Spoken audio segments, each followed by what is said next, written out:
Temaerne i en dokumentarfilm tager oftest udgangspunkt i samfundsmæssige eller historiske problemstillinger med fokus på den rigtige virkelighed, indblik og afsløring.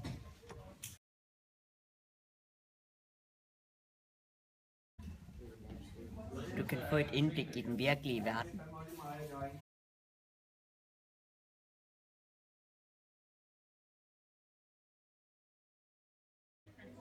Jeg vil sige, det er, hvad scenerne egentlig ved, der er det vigtigste, fordi det er, hvordan instruktøren egentlig har sagt, det vil den her scene sige. Og det er jo udvalgt på grund af konklusionen til seeren, som så skal lave scenerne. Jeg synes, det er vigtigt at komme ind på, hvordan det er, at dokumentarfilm den er opbygget.